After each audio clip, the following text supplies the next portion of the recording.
आप देख रहे हैं पार्थशर समाचार, सत्य परमो धर्म।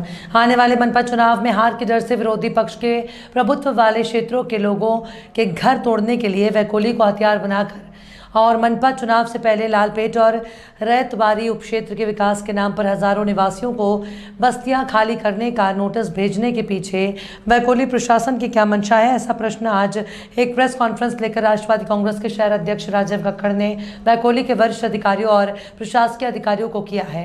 विगत दिनों रैतबारी उपक्षेत्र वैकोली चंद्रपुर की संपदा अधिकारी के कार्यालय से महाकाली कॉलोनी, लालपेट कॉलोनी और रैतबारी कॉलोनी के सैकड़ों निवासियों को अचानक ही सार्वजनिक परिसर अधिनियम 1971 के धारा 5A के उपधारा के तहत नोटिस जारी किया गया है।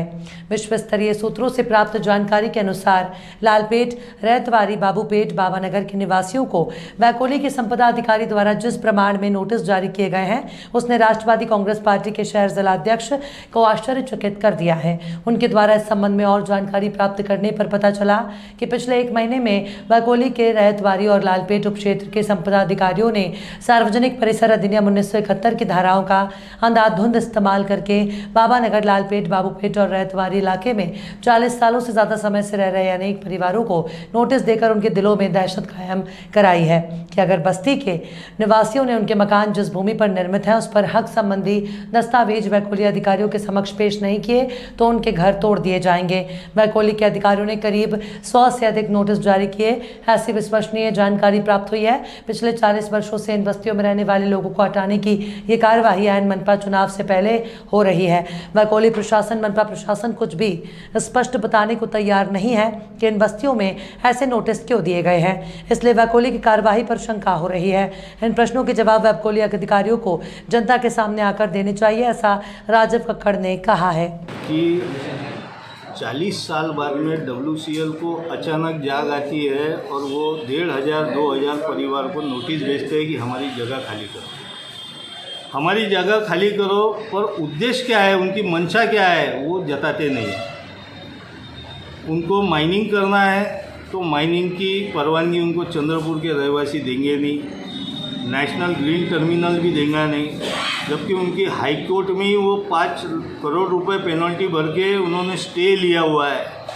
मधुसूदन रुंगटा जी के PIL में WCL को, CTPS को फटकार लगाई गई है कि चंद्रपुर के क्षेत्रफल से 4 किलोमीटर के अंतर्गत में तुमने माइनिंग जो की है उसका एयर पोल्यूशन चंद्रपुर शहर में फैल रहा है, तो माइनिंग तो ये कर नहीं सकते।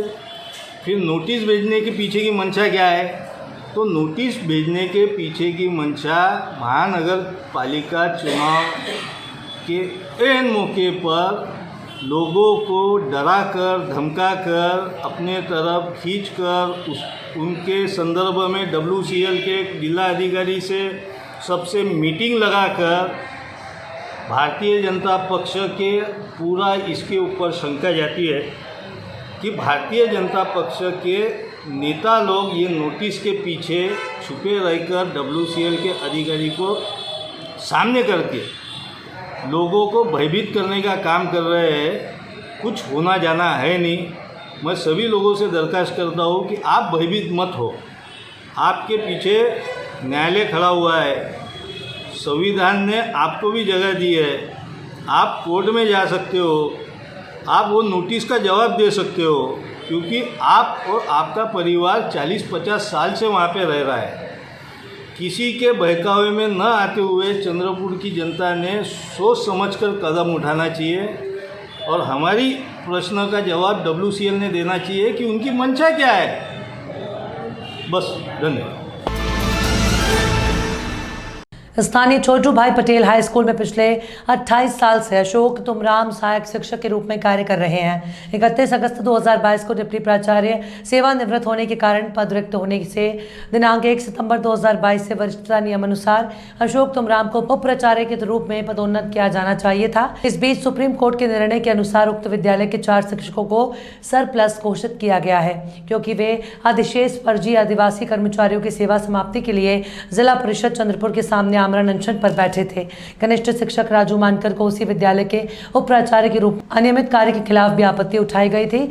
ऐसे सही ठहराने के लिए या क्योंकि ये प्रबंधन के पक्ष में व्यक्तियों को प्रभावित करता है। संगठन के प्रबंधन ने अभी भी तुमराम को पदोन्नत नहीं किया, भले ही वो वरिष्ठता के नियमों के अनुसार पात्र थे। क्या इसका मतलब यह है कि आदिवासी पिछड़े बहुजन शिक्षण कर्मचारियों को हमेशा अन्याय सहना चाहिए? ऐसा अशोक तुमराम ने प्रेस कॉन्फ्रेंस में पूछा।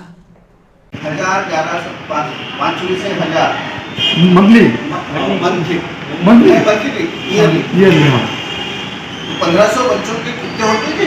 1.5 लाख रुपये, 15 लाख 15 लाख रुपए साल के। 15 लाख करता क्या वो? हर इसी लेता हर बच्चे से लेता। कितना बड़ा फ्रॉड कर रहा है। और हालांकि हमारी स्कूल 100% ग्रांट, सैलरी ग्रांट तो हमको देती है गवर्नमेंट, लेकिन नॉन सैलरी ग्रांट भी देती है स्कूल चलाने। और इतना सब कुछ नॉन ग्रांटेड कितने टीचर है वहाँ पे? हाँ? अभी ग्रांटेड 36 ग्रांटेड है। हाँ, नहीं सभी फुल ग्रांटेड है, 100% ग्रांटेड है। हर सुई से लेके नाचनी से लेके बड़े बड़े इसलिए से पूरा का पूरा ग्रांट मिलता है। और साल का महीनों कैसे कितना है वहाँ पे स्कूल का? नहीं